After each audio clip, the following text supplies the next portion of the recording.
المسلمين. وقد رجح طائفة من العلماء أن هذا الشهر أفضل الأشهر الحرم، ويدل على هذا سؤال أبي ذر رضي الله تعالى عنه عن النبي صلى الله عليه وسلم قال: أي الذكر خير وأي الأشهر أفضل؟ فقال رسول الله صلى الله عليه وسلم: خير الليل جوفه، وأفضل الأشهر شهر الله الذي تدعونه محرم. رواه النسائي وحديث صحيح. بين رسول الله صلى الله عليه وسلم فضل صيام هذا الشهر بقوله: أفضل الصيام بعد رمضان شهر الله المحرم. رواه مسلم. واليوم العاشر من هذا الشهر هو عاشوراء. هذا اليوم له مزية ولصومه فضل، حتى عليه رسول الله صلى الله عليه وسلم.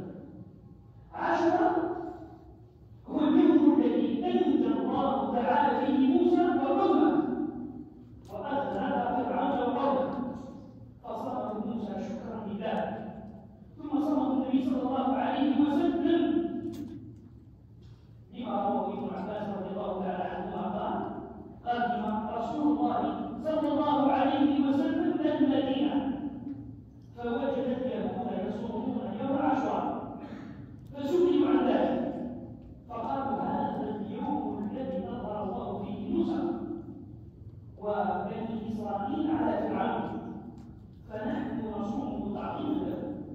فقال رسول الله صلى الله عليه وسلم: نحن أولى بموسى منكم، فأمر بصيامه. رواه البخاري ومسلم. أما فضل صيام عاشوراء فقد دل عليه حديث النبي عليه الصلاة والسلام: أحتسب على الله أن يكفر السنة التي قبله. رواه مسلم. ولم يصح عن رسول الله صلى الله عليه وسلم في يوم عاشوراء شيء غير الصوم. أما التزين والاتحاد والتوسعة على الرجال وهذا فيها أحاديث منكرة موضوعة المكتوبة عن رسول الله صلى الله عليه وسلم، ولا بد من معرفة الظروف التاريخية التي وجدت فيها هذه المرويات، فهي تلقي ضوءا كاشفا على هذه الأقاويل وقيمتها. فقد شاء القدر أن يؤخذ الحسين رضي الله تعالى عنه في اليوم العاشر من المحرم، جعل منه كثير من شيعته يوم حسن مستمر، بل جعلوا الشهر كله مأتة وعبادة، وحرموا على أنفسهم كل مظاهر الفرح والزينة والاستمتاع بالحياة. وكان رد الفعل عند المتطرفين من اصول الشيعة على هذا الغلو أن جعلوا الفرح والتزين في هذا اليوم عبادة وقربان الله، وعززوا ذلك بآثار وأحاديث وضعوها. وكان أجدر بالفريقين أن يدخل عندهم الله ويتخلصوا من التعصب المصل المعمي الذي فرقه الشيعة وأحزابها، وأن يعتصموا بحمد الله جميعا ولا يتفرقوا، وأن هذا صراطي مستقيما فاتبعوه ولا تتبعوا السبل فتفرق بكم عن سبيله، ذلكم وصاكم به لعلكم تتقون. أيها الإخوة الأفاضل، عاشوراء يوم ميمون تحقق فيه أكثر من انتصار الحق على الباطل والإيمان على الكفر والخير على الشر. فقد أخرج عن ابن عباس أن السفينة استوت على الجود فيه فصار نوح شكرا لله. روى مسلم عن ابن عباس قال: لما صام رسول الله صلى الله عليه وسلم يوم عاشوراء وأمر بصيامه قالوا: يا رسول الله، إنه يوم يعظمه اليهود والنصارى. فقال: إذا كان العام المقبل إن شاء الله صوم اليوم التاسع. قال: فلم يأتي العام المقبل حتى توفي رسول الله صلى الله عليه وسلم. والذي يفهم من جوابه عليه الصلاة والسلام ومن الأخبار الأخرى أنه عليه الصلاة والسلام لم يقتصر على اليوم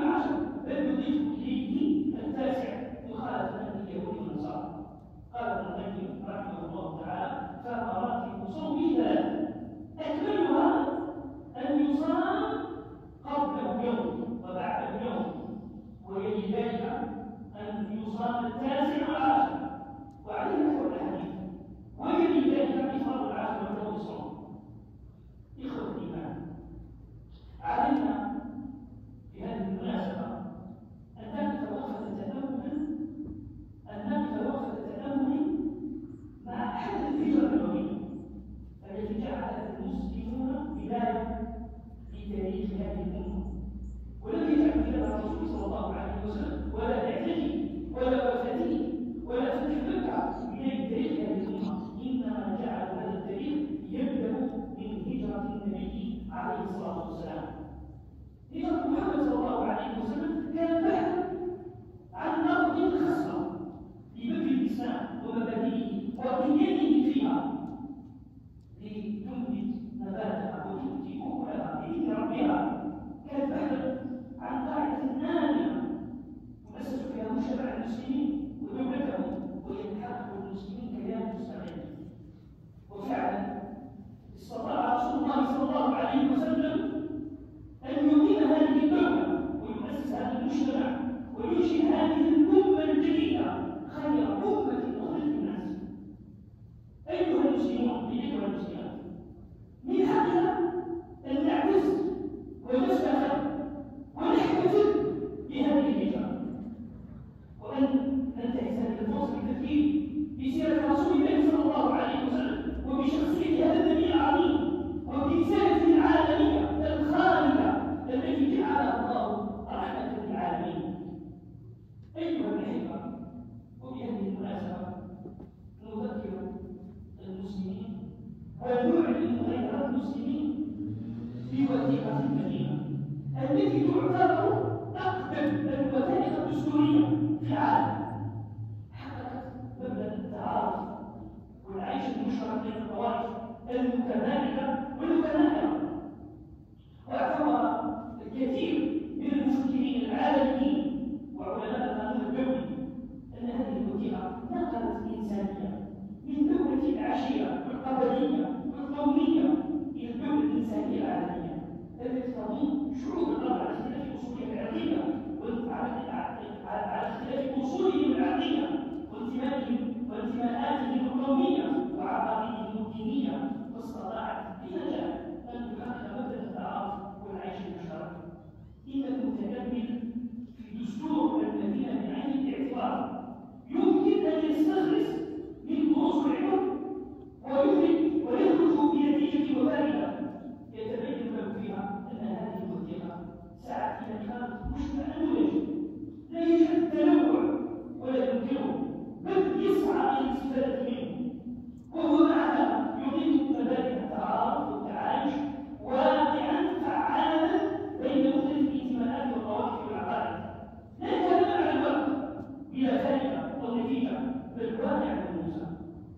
ولذلك لم يتجاهل النبي عليه الصلاة والسلام، لم يتجاهل الميزات لفئة من هؤلاء، كما أنه حرص على إخراج المشتركات بين من كانوا أعداء متناحرين يقتل بعضهم بعضا. وفي هذا من الإشارات والفوائد ما يستخلص منه أن البشر قادرون على الاجتماع حول المشتركات التي تقربهم وتجعلهم متعارفين متعايشين إذا اتفقوا على ذلك بصيغ توافقية نراعي مميزات كل منهم. أقول قولي هذا وأستغفر الله العظيم لي ولكم فاستغفروه إنه هو الغفور الرحيم. والحمد حتى ترضى وإلى رضيت وبعد رضا، وأشهد أن لا إله إلا الله وحده لا شريك له، وأشهد أن محمدا عبده ورسوله. Chers musulmans, le mois de Muharram est le premier mois du calendrier Hijri, dont Allah dit le nombre de mois auprès d'Allah est de 12, le jour où il créa les cieux et la terre. 4 d'entre eux sont sacrés. Telle est la religion droite. Ne faites pas de tort à vous-même durant 6 mois. Notre prophète sallallahu alayhi wa sallam nous a montré les règles à respecter durant ce mois. Allah a honoré ce mois en le liant à son nom. Et certains savants disent que Muharram est le meilleur des mois, en s'appuyant sur le hadith dans lequel Abu Dharr radiyallahu ta'ala anhu a demandé au prophète quelle est la meilleure nuit et le meilleur mois. Il a répondu la profondeur de la nuit obscure et le mois de Muharram. Le prophète alayhi salatu wassalam a précisé les mérites du jeûne du mois de Muharram en disant le meilleur jeûne après celui de Ramadan, le mois de Muharram.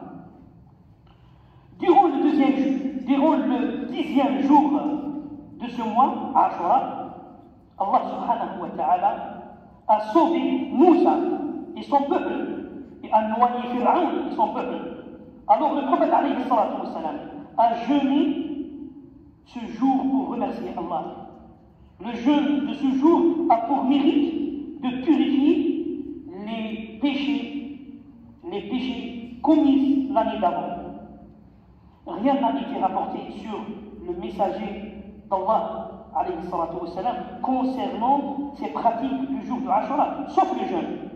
Notamment les pratiques que certains groupes ont associées à des hadiths non authentiques liés aux événements tragiques de l'assassinat de Al-Hussein, petit-fils du prophète sallallahu alayhi wa sallam. Le jour de Ashura est un jour béni, au cours duquel il y a eu la victoire de la vérité sur le mensonge, la victoire de la foi sur la mécréance et celle du bien sur le mal. Les compagnons ont demandé au prophète alayhi salatu wa sallam pourquoi il jeûne à Ashura alors que les juifs et les chrétiens glorifient ce jour. Il a répondu, si Allah me donne vie l'année prochaine, je jeûnerai aussi le 9e jour. Et le prophète alayhi salatu wa sallam est décidé avant l'année suivante. Selon Ibn al-Qayyim, il y a 3 manières de faire ce jeûne. La meilleure est de jeûner un jour avant, le jour même et un jour après. La deuxième est de jeûner le 9e jour avec Ashura et enfin de jeûner uniquement le jour de Ashura. Frères et sœurs de foi, les musulmans ont pris comme référence pour le début du calendrier islamique le jour de l'immigration du prophète, alayhi salatu wa salam, et non le jour de sa naissance ou celui de sa mort, ni celui de la révélation du Coran ou le jour de la conversion des Mécois. Le prophète alayhi salatu wa salam est parti à Médine à la recherche d'une terre propice pour semer l'islam, ses principes et ses valeurs, avec comme double objectif la sécurité de la communauté musulmane et la création d'un État indépendant. Chers musulmans, il est de notre droit d'être fiers du jour de l'immigration du prophète alayhi salatu wa salam, de nous rappeler de ses traditions, des bonnes qualités de sa personnalité, ainsi que de son message universel qui est une miséricorde d'Allah pour toutes ces créatures.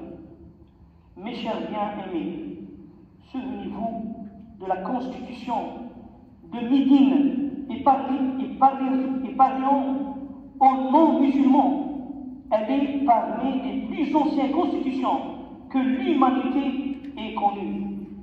Elle décrit notamment les règles de la cohabitation entre individus et groupes différents. Et beaucoup de juristes actuels reconnaissent qu'elle a transformé une société tribale en une nation globale qui regroupe des peuples, quelle que soit leur origine ethnique ou leur croyance religieuse. Elle a réussi à développer avec succès les principes de l'autre connaissance et de la coexistence.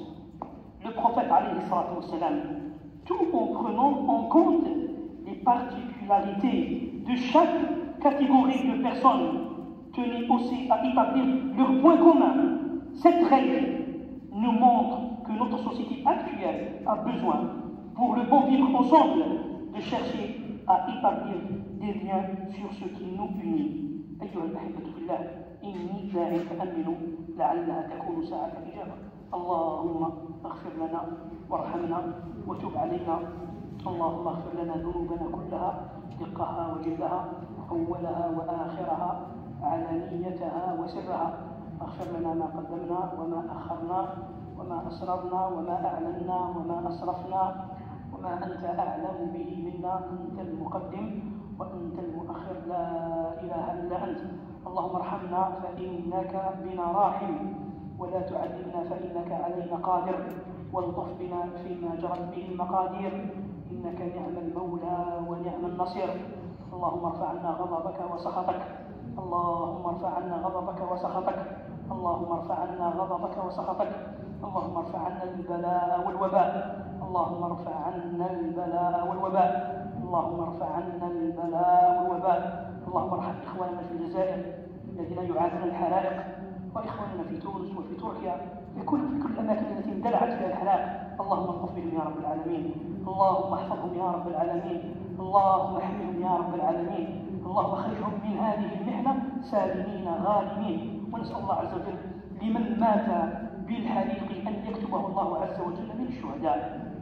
وكذلك لا تنسوا أخوكم دبا من الدعاء، هذا الرجل الذي تعرفونه جميعا المواظب على الصلوات في هذا المسجد، هذا الرجل الصالح نحسبه كذلك ولا نزكي على الله أحدا، هو في المستشفى يعاني من مرض، حالته الصحية تحسنت قليلا لكن يسألكم الدعاء. هذا الرجل لمن لا يعرفه وأظن كلكم تعرفونه يزور المرضى يوميا، في كل يوم يزور المرضى ويحضر الجنائز، لم يغب عن جنازة من الجنائز، وهو حمامة المسجد. عندما يدخل في المسجد يشتغل بالذكر والدعاء والتقرب من الله تبارك وتعالى، بعيد يحب كل الناس وكل الناس تحبه. فنسأل الله تبارك وتعالى أن يشفيه بشفائه، وأن يداويه بدوائه، وأن يعافيه من بلائه، وأن يشفي جميع مرضى المسلمين، وأن يرحم موتى المسلمين، لأن الموت أصبحت الآن أخبار الموت يعني تقرأ علينا في كل لحظة، نسمع في أخبار الموت ممن نعرفهم من أقاربنا، من جيراننا، ممن لا نعرفهم. فنسأل الله عز وجل أن يلطف بنا، ونسأل الله تبارك وتعالى لمن مات بالوباء أن يكتبه من الشهداء يا رب العالمين. وصلى اللهم وسلم وبارك على نبينا محمد، وآخر دعوانا الحمد لله رب العالمين. إياك نعبد وإياك نستعين، اهدنا الصراط المستقيم، صراط الذين أنعمت عليهم غير المغضوب عليهم ولا الضالين.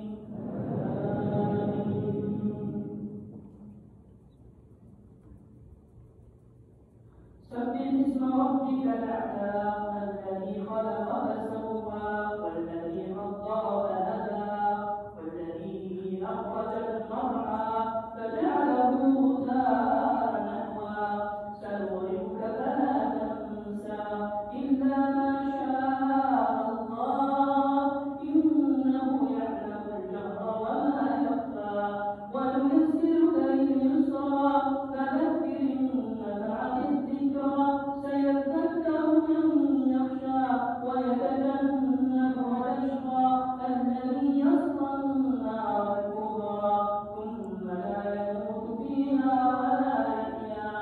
قد أفلح من تزكى وذكر اسم ربه فصلى بل تؤثرون الحياة الدنيا والآخرة خير وأبقى إن هذا لفي الصحف الأولى صحف إبراهيم وموسى.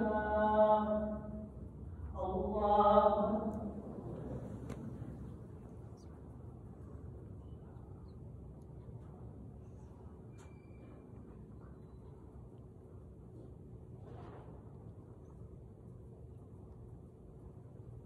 سمع الله لمن حمده. الله أكبر.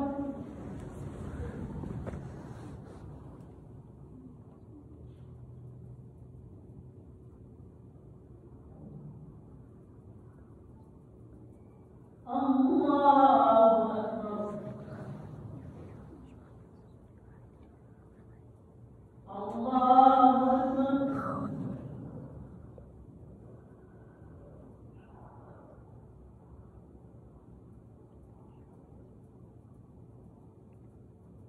الله أكبر. الحمد لله رب العالمين الرحمن الرحيم مالك يوم الدين إياك نعبد وإياك نستعين اهدنا الصراط المستقيم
الله